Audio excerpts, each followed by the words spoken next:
Hello and welcome to Frost Over the World. Today, in an exclusive interview, we're speaking to the man who ruled Pakistan for almost a decade. Former President Musharraf is with us here in the studio now. Later, we'll hear about the South African election and ask why it is that the Somali pirates appear to be so successful and untouchable.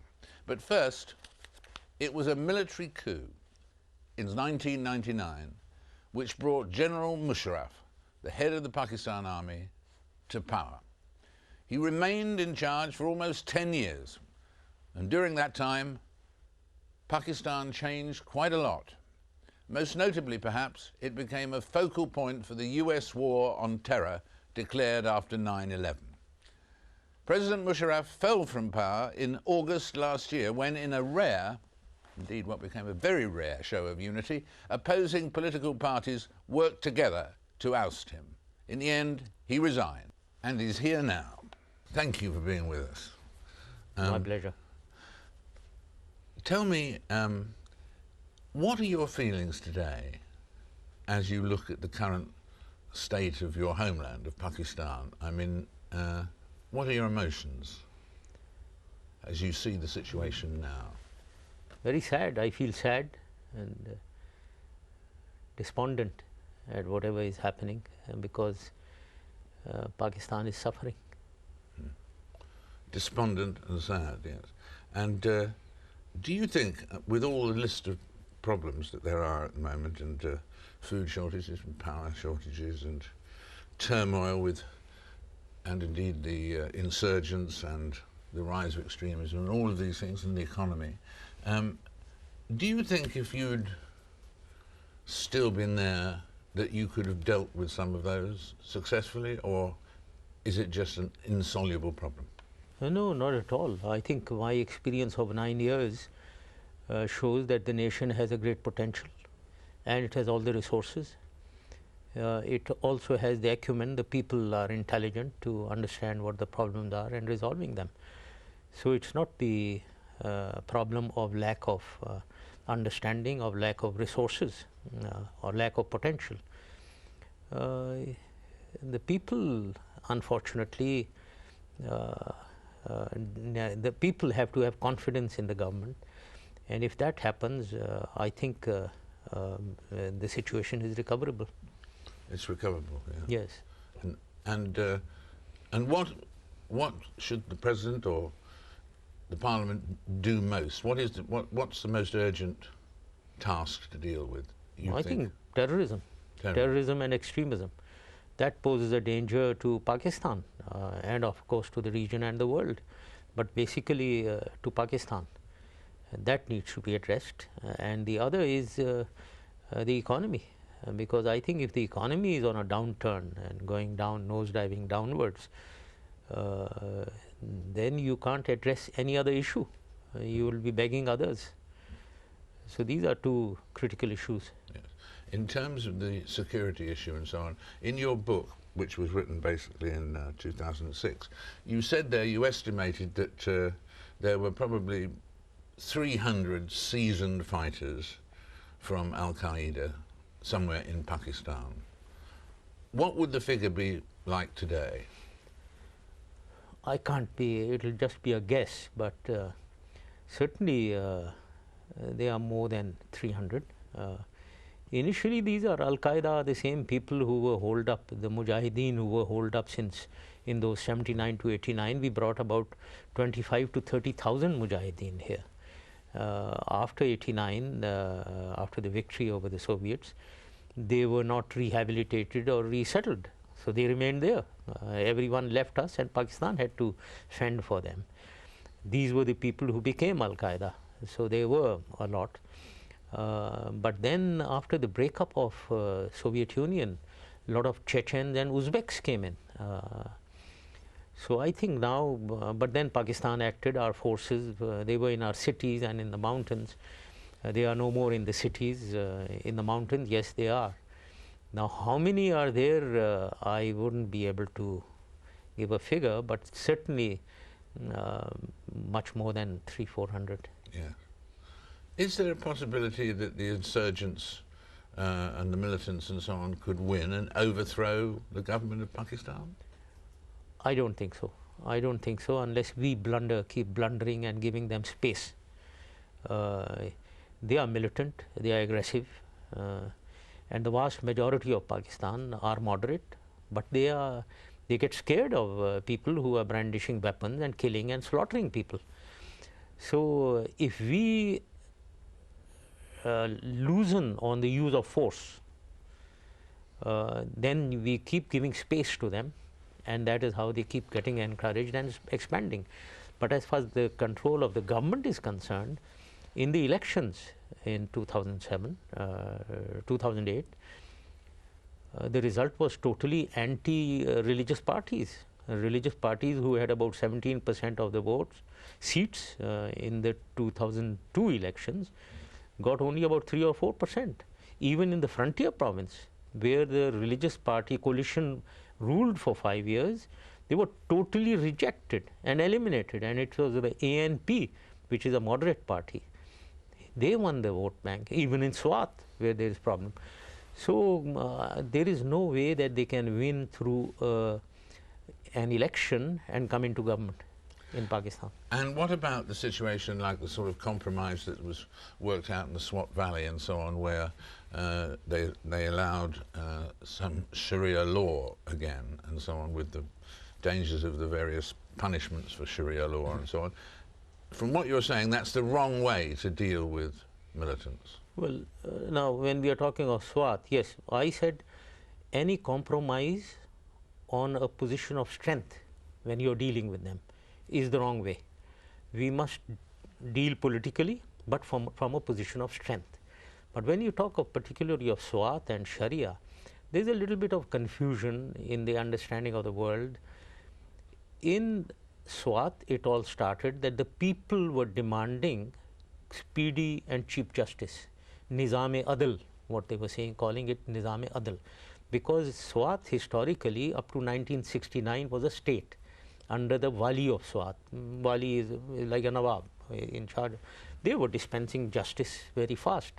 In 69 it was absorbed into Pakistan, and here our legal system went with all its defects and shortcomings and delays. So the people's demand on fast, speedy justice always remained. Now, the deal now initially was on Nizam-e-Adl, that you give them speedy, Qazi court, speedy, cheap justice. Now, to that extent it's good. But if that means that it will be out of the legal system of Pakistan, the high courts, the supreme courts, there is a legal system functioning in Pakistan. So whatever you do in Swat must be within that legal system, legal structure. If it is outside that legal structure, you cannot have it's a challenge to the writ of the government.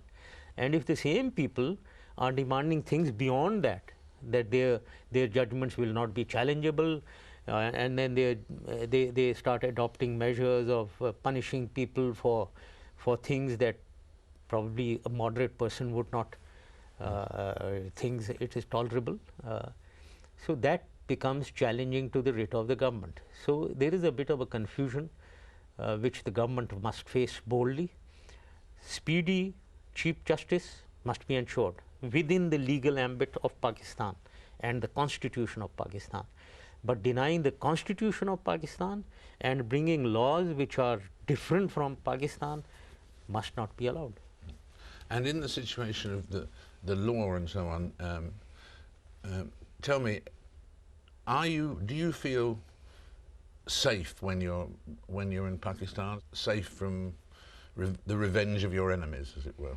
Two of your opponents or enemies or whatever, both Mr. Nawaz Sharif and Mr. Chowdhury, the Chief Justice, both of them you threw out, as it were.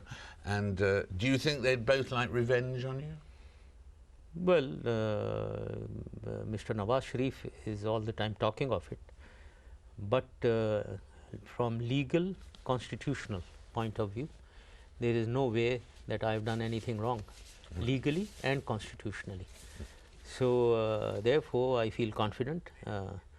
But then again, one has to face whatever If they want to go into the illegal and the unconstitutional mode, well, that is different. Yes, but also, of course, they can't. There are a lot of things they can't do anyway, because as the Nation reported, I mean, you in fact were able, before you resigned on August the 18th, to negotiate immunity from civil and prosecution charges that might come from your 9 years. That was an important thing for you, that. Yes, yes, indeed. All the actions that I took, whether it was 99 or beyond, have legal cover, constitutional and legal.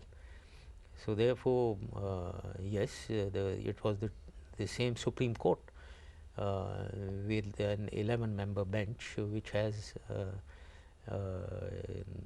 passed judgments declaring whatever I did as quite all right. And in terms of them coming against you on legal points, I mean, presumably the immunity would cover anything they brought up. Immunity is, I don't know what the President of Pakistan has immunity when in office, but beyond that he doesn't have immunity as such. But as I said, the actions have been legalized through Supreme Court judgments. So that you would be confident. In that situation, could they bring in the thing to the exit veto, whereby once you go back to Pakistan you're not allowed to leave again? Could they do that to you? Well, it has legal hitches. There has to be a case against me. There is no case against me in the courts. The case has to be under trial, and so at the moment there is no such possibility. Right, but Mr. Chowdhury is said to have a file that he's going through about you. He said to have. Well, everyone maintains files on each other.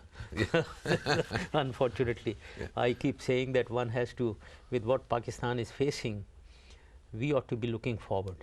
Instead of getting bogged down against each other, we need to look at the country. We need to save the country and move it forward on the path of progress and development.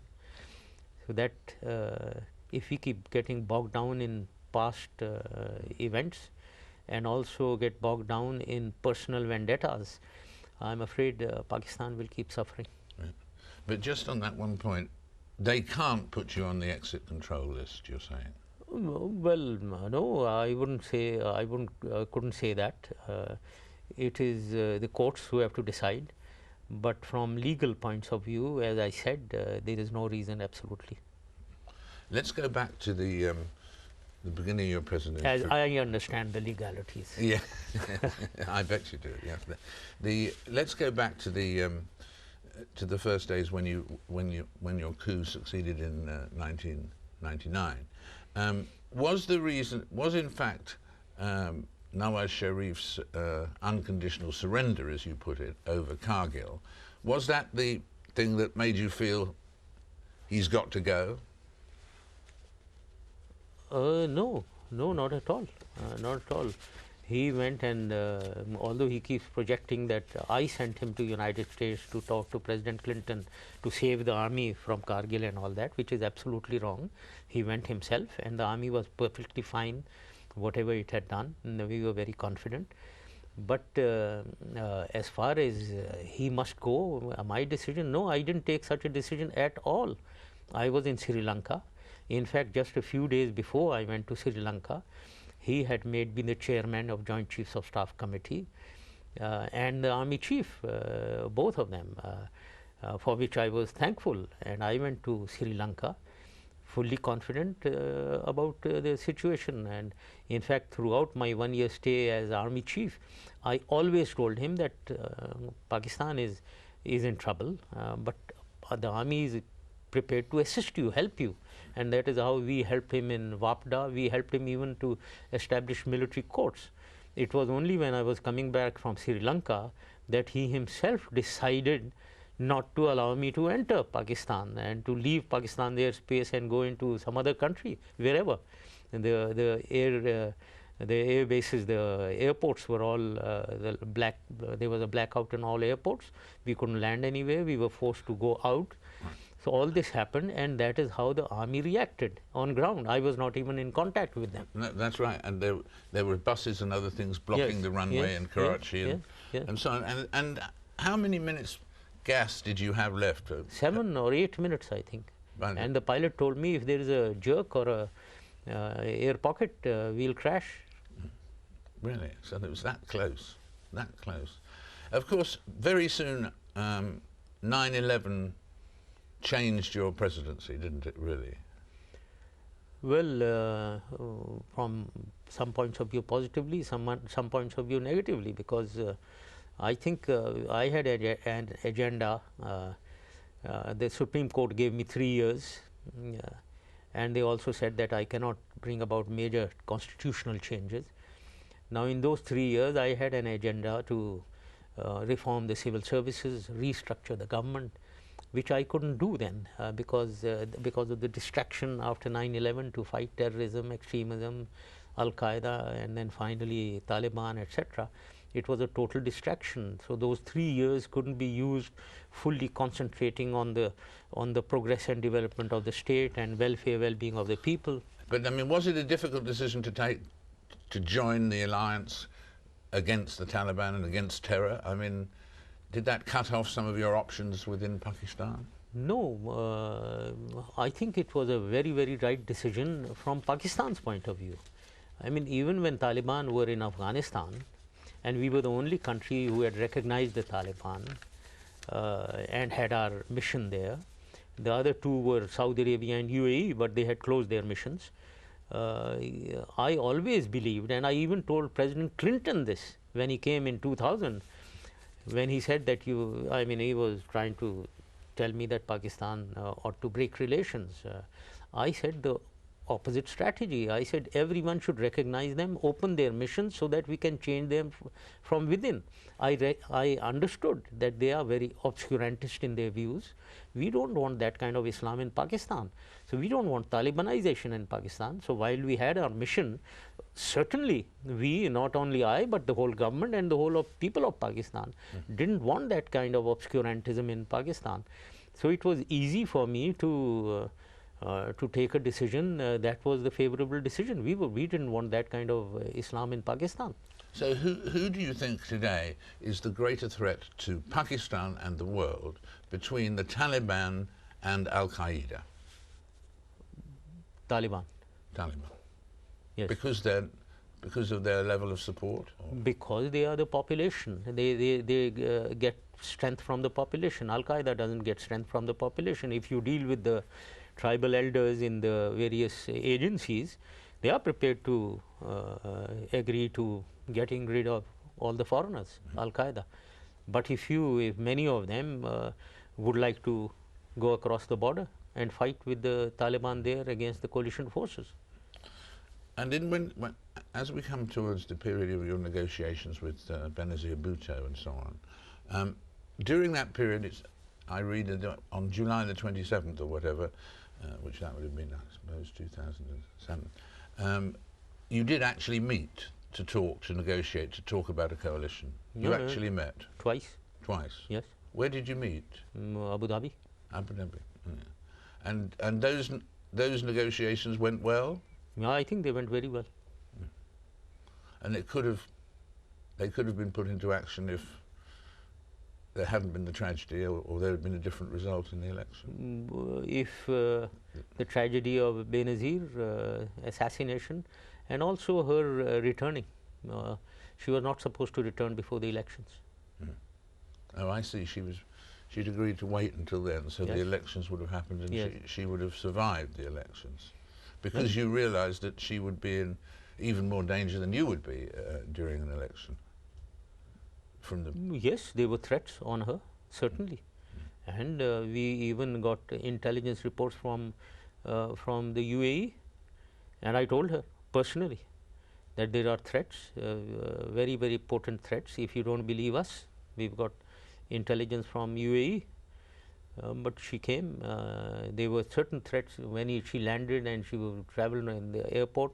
there were definite threats of a number of suicide bomb teams' presence. She ignored all that, and there were bomb blasts en route, and so many people killed. And then when she went to address this public gathering in Rawalpindi, this is a very, very busy and a very congested location, and the Liaquat, but it's popular for political activity.